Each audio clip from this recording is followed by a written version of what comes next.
cotovelo aqui assim.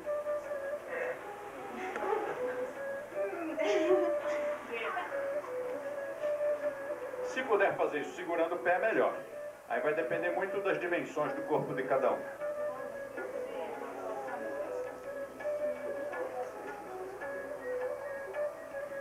Estou vendo ali uma variação boa também, que é colocar as mãos sobre os joelhos e pressionar. As plantas dos pés têm que ser coladas, não? Devem estar sempre coladas as solas dos pés, as plantas dos pés. E para isso as mãos estão ali nos pés para segurar. Depois que você já conseguiu educar, aí você pode soltar. Basicamente as mãos estão ali para segurar as plantas dos pés. Senão, à medida que você baixa os joelhos, os pés afastam, se abrem assim. Independente da formação Não deve. do pé aqui... Independentemente da conformação óssea, você deve buscar sempre os pés juntos. E existe também aí uma variação para você segurar com o indicador por baixo do... eu queria o nome sânscrito. Angusta. Coloca o dedo indicador por baixo do angusta. E o segundo dedo, o dedo médio, pressionando para baixo. E o indicador puxando para cima. Você pode até fazer um mudra aqui assim. E com isso você vai estar trabalhando para evitar a formação de joanete. Eu olhando daqui de cima vejo que ninguém entendeu nada. Este dedo aqui fica sobre, assim como ela está demonstrando aqui. Sobre. Assim.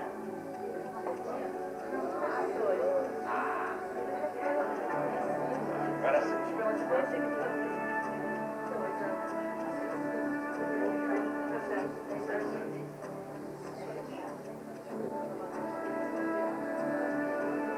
Então, o dedo médio empurra a joanete para dentro e o dedo indicador puxa o dedo para cima, para fora. Há casos em que o joanete, já tendo sido instalado, retrocede com esse exercício.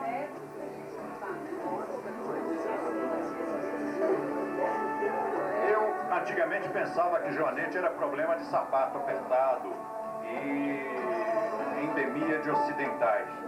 Mas um dia, em Rishikesh, eu vi um charreteiro, daqueles que jamais calçaram sapato na vida, e com o maior joanete que eu vi na minha existência. Nunca tinha visto um joanete como aquele. Uma coisa gloriosa.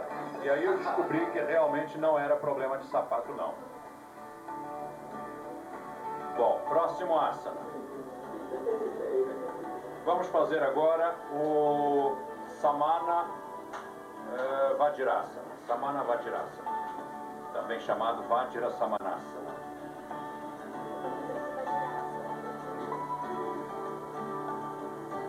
Uma perna em Vajrasana, outra em Samanasana. Este asana sempre deixa a coluna um pouquinho torta, então esse precisa compensar. Então vamos fazer para o outro lado agora, e para o outro lado já fazemos a variação Padma Samanasana, Padma Vajrasana, Padma Vajrasana, ou Vajra Padmasana. Padma é porque o pé vai para cima. Você pode usar os dois radicais trocando à vontade, ou Vajra Samanasana, ou Samana Vajrasana. Vajra Padmasana ou Padma Vajrasana. Kamalasana. Kamala. O pé deve estar sempre lateral e virado para dentro. Se o pé vira para fora, assim, a coluna fica torta. Quando você coloca o pé para dentro, você sente que dá para se sentar melhor no chão. Dá para sentir os ossinhos no chão. Os isquios ficam bem ali no solo. Agora, existe uma variação não polarizada para trabalhar Kundalini, colocando o calcanhar de polaridade negativa na base da coluna. Aí não tem polaridade, aí não é para compensar. Aí não importa se a coluna vai ficar um pouquinho descompensada, você vai recompensar depois com outro exercício. Esse é para trabalhar com Kundalini. Vocês já sabem que um exercício, por mais poderoso que seja, se você fizer ele sozinho, o efeito desse exercício é muito limitado. Ele pode ser, assim, um exercício considerado fortíssimo, perigosíssimo, adiantadíssimo. Se você faz sozinho, o efeito é limitadíssimo. Então, se você faz um asana junto com o pranayama, então já é asana de Kundalini, mais um pranayama adequado, com retenção de alento, pranayama com kumbhaka, ou um pranayama alternado, e alternado com kumbhaka e outras coisas assim, mais complicadas. Então aí você juntou dois exercícios avançados, o efeito é muito potencializado. Mas se você juntar três, aí o poder é muito maior. Qual seria o terceiro? Asana, pranayama e mudra. Ela está com um mudra moderado, mas se ela fizer um mudra mais forte, a coisa vai ficando mais poderosa. E se fizer 4 exercícios acoplados, aí fica mesmo explosivo. Um asana, um pranayama, um mudra e bandhas. Mas e se ela, além disso, ainda fizer mais 5 exercícios? Asana, pranayama, mudra, bandhas e mentalização. Aí é mais forte, todavia. E outra, se fizer 6 exercícios, se fizer mantra também, ela pode fazer o mantra verbalizado, por exemplo, na expiração do pranayama, ou pode fazer manasika mantra. Então associaria o mantra mental a uma outra mentalização que cada um vai recebendo conforme o caso. Então seriam 6 exercícios fortíssimos, simultâneos, acoplados. E por um dispositivo que a natureza nos deu de segurança, é praticamente impossível o iniciante fazer isso. Você não consegue fazer 2, 3, 4, 5, 6 exercícios acoplados. Você não tem concentração, não tem coordenação para tudo isso. Então você vai ficando protegido. À medida que você vai se adiantando, vai tendo mais concentração e mais prática, você vai conseguindo associar mais técnicas. Pronto. E agora o Vajrasana, que ficou faltando, que pela ordem a gente daria o Vajrasana antes desses últimos aqui. Vajra. Vajra significa raio, ou vara, ou diamante. Mas, neste caso, é a posição do bastão, da vara, porque induz a coluna a ficar reta. Aquele mesmo aluno que faria um Sukhasana com as costas encurvadas, quando ele faz o Vajrasana, as costas ficam retinhas.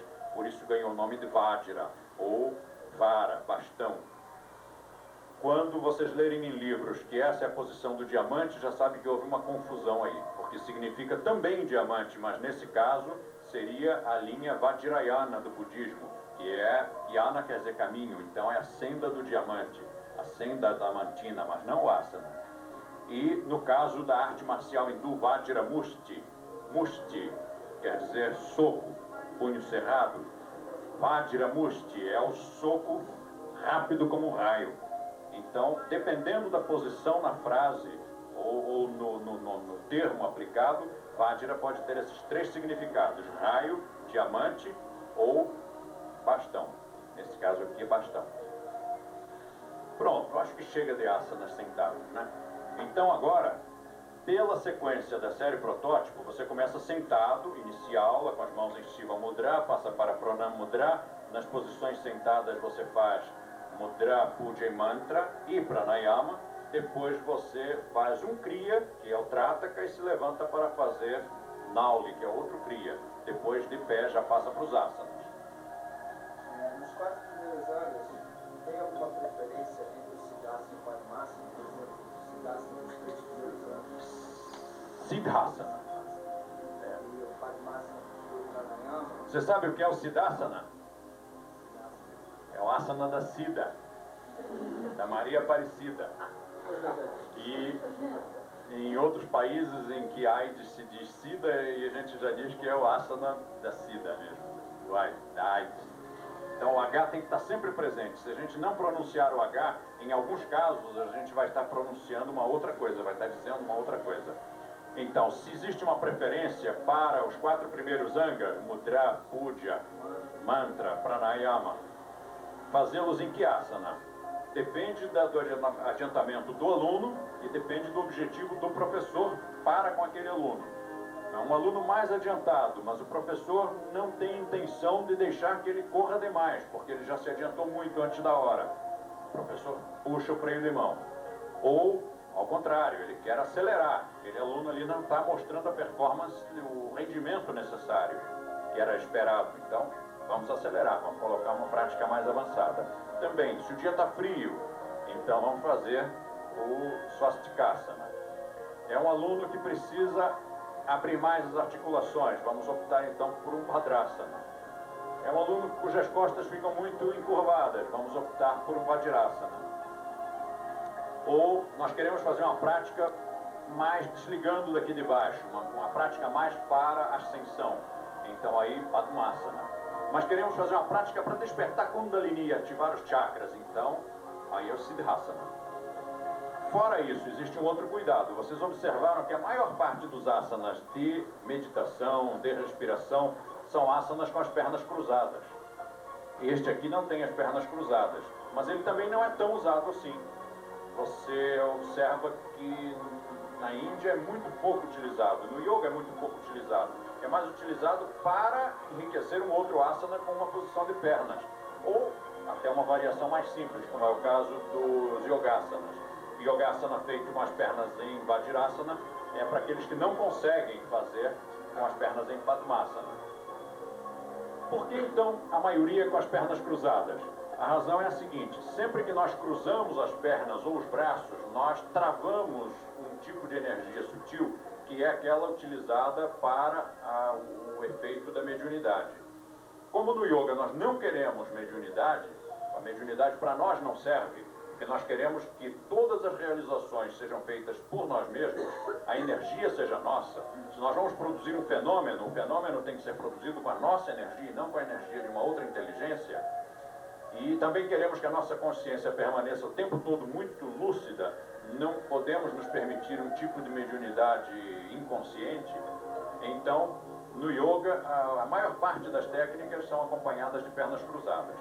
Quem já foi a uma sessão espírita deve ter observado, uma sessão de mesa, por exemplo, em que no meio dos trabalhos o médium, o sensitivo, diz assim: alguém aí cruzou as pernas. Como é que ele ia saber se estavam por baixo da mesa? Mas ele diz: por favor, descruze as pernas, porque se cruzar as pernas corta a energia e a gente não consegue fazer os trabalhos. Então, no caso do espiritismo, atrapalha. No caso do yoga, é exatamente o que nós queremos. Nós queremos que na hora de uma meditação não baixe nada. Nem que você seja sensitivo, nem que você seja médium. Na hora da aula de yoga não é a hora para fazer trabalho de mediunidade. Um médium bem desenvolvido não tem problema nenhum. Ele não vai baixar um santo no ônibus nem no cinema. Ele só vai ter uma incorporação na hora certa, no lugar certo. Mas quantos são os médiuns bem desenvolvidos? Quantos são os yogins bem desenvolvidos? Quando a gente fala de uma pessoa bem desenvolvida, ela é uma que está um pouco fora da média.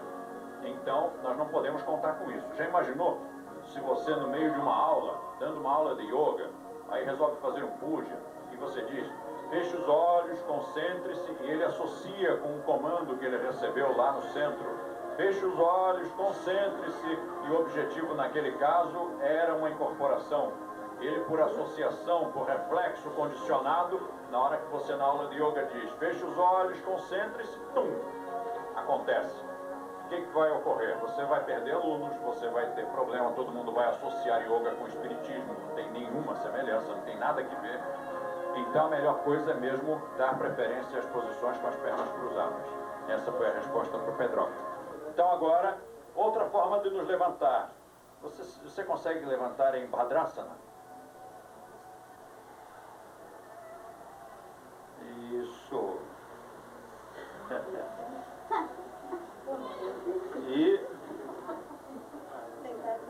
levantar em Bhadrasana, levanta sobre o cutelo do pé. Não é sobre a sola do pé, é sobre o cutelo do pé.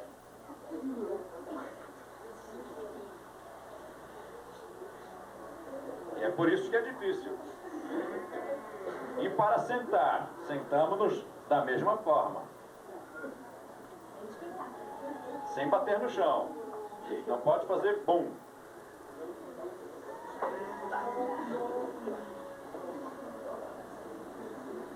Tá. Agora, a outra forma, levantando com uma perna só. Yekapada Urdhvasana.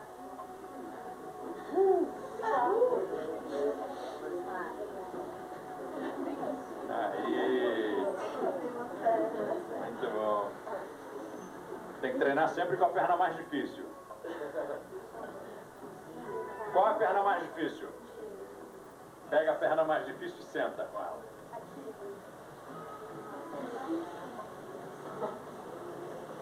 Outra coisa, segurando é moleza.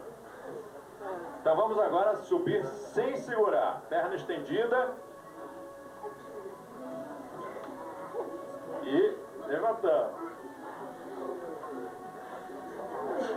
Depois senta com a perna estendida.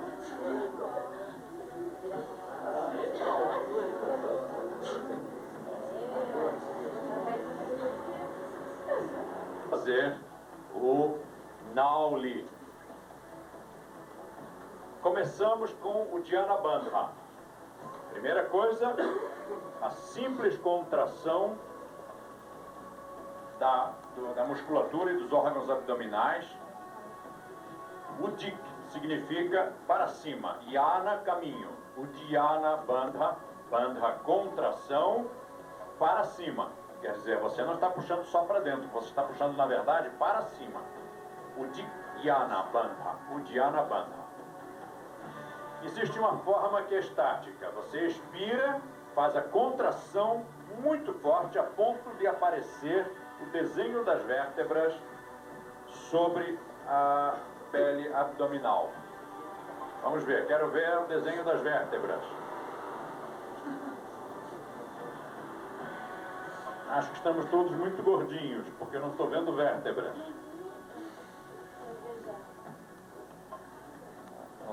Expira, puxa bem para dentro e solta.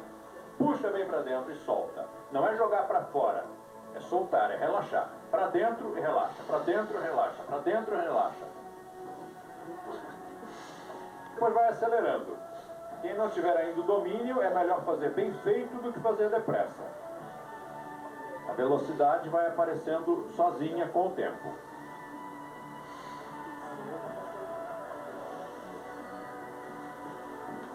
Então este primeiro, Tamas Uddiyana Bandha. Segundo, Rajas Uddiyana Bandha. E agora já estamos aptos para fazer o Nauli. Então vamos ver o Nauli. O Nauli já é a partir do Uddiyana Bandha. Você tem que primeiro fazer o Uddiyana Bandha e a partir dele fazer a movimentação da musculatura abdominal.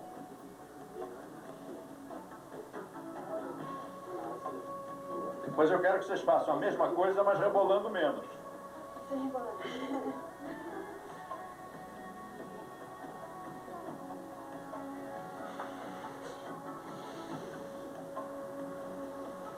Depois a mesma coisa sem os braços.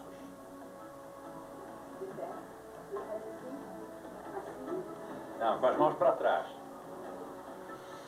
Você pode inclinar um pouquinho o tronco para frente, mas sem as mãos. É muito mais difícil, é lógico.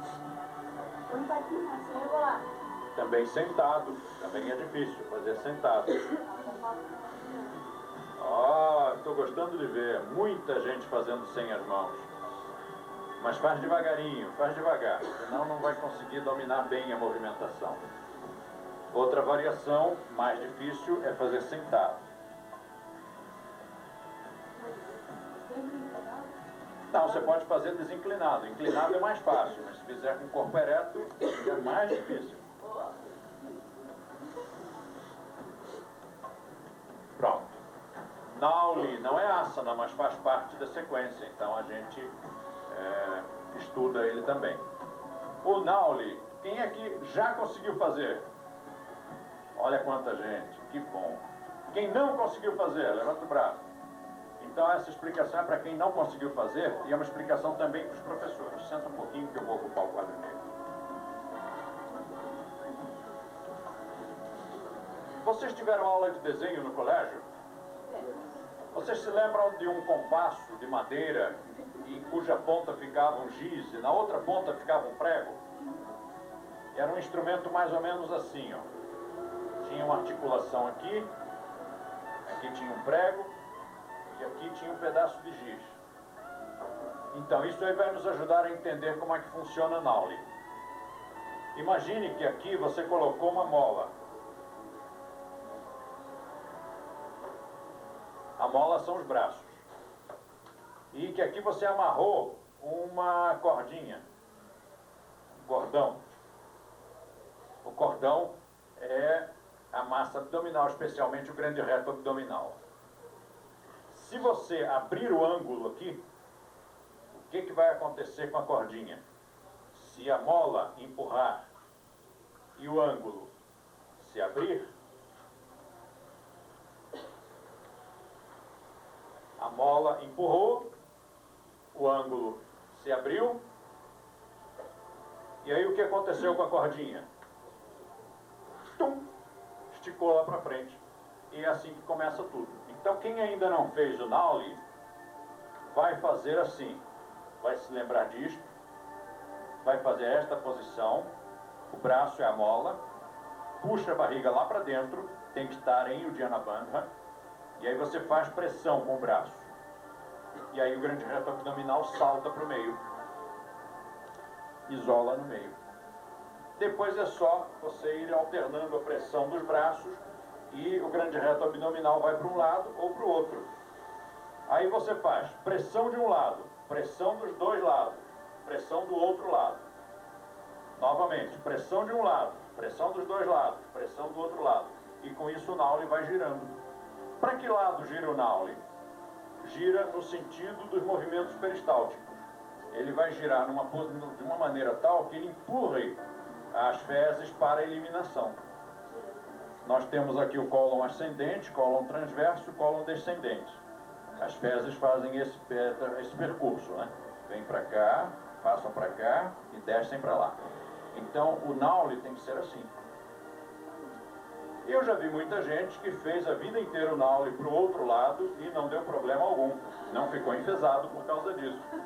Mas o ideal é que a gente pelo menos tenha um suporte biológico aí para a gente dizer, ah, é assim então. Taça, pada é pé, posição em pé, ou posição dos pés. Agora, se você põe um pé diante do outro, você está em Prathanasana. O peso tem que ficar no meio, nem na de trás, nem na da frente. E isso exige que você troque.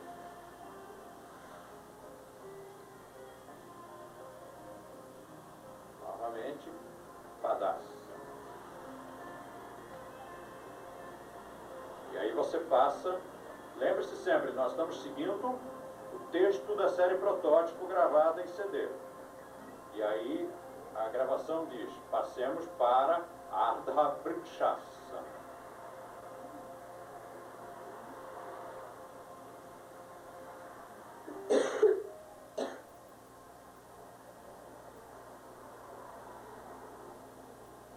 Como o yoga foi criado para você fazer sem roupa, quando você faz de meia, comprida, calça e tal, começa a escorregar.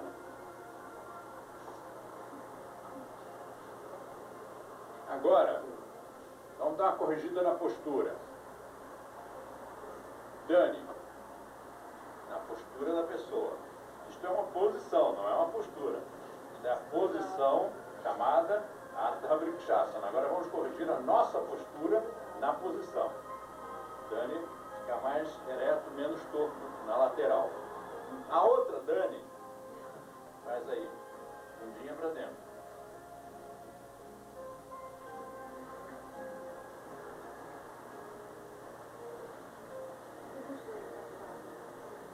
Os veteranos estão olhando?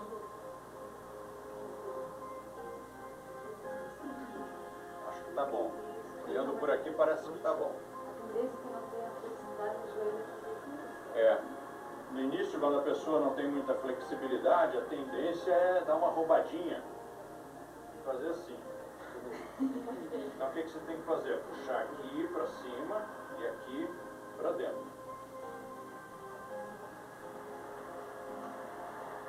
Seguindo as regras gerais de respiração, inspira e desce reto. Atenção, um detalhe. Os braços devem ficar aqui do lado das orelhas. Se você sentir que descolou da orelha, você começou a roubar. Então você tem que descer retinho, retinho, retinho, até onde der. Não deu mais, tudo bem. Aí você pode descolar os braços das orelhas e baixar as mãos até o chão. Pontas dos dedos no chão, mas as mãos juntas. Mãos juntas, pontas dos dedos no chão. Mãos juntas. Não rouba, porque quando você afasta as mãos, você apoia. Com as mãos juntas, o seu apoio é mínimo. Você precisa mesmo exercer o seu equilíbrio.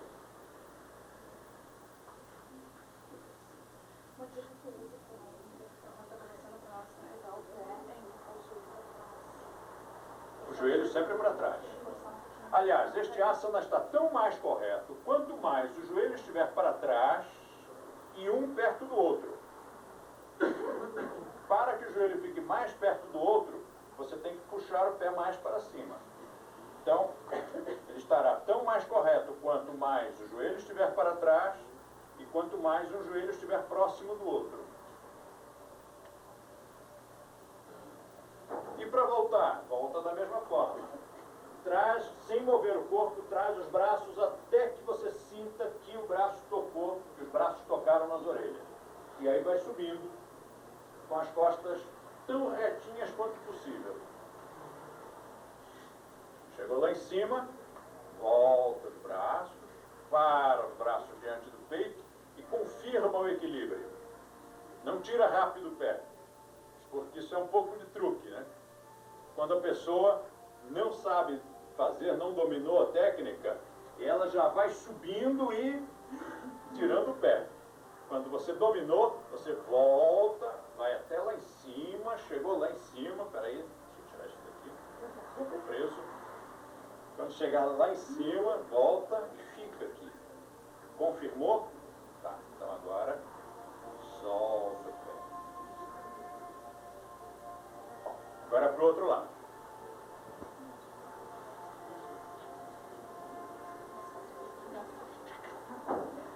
Faz um pouquinho mais pra cá, pra lugar tanto.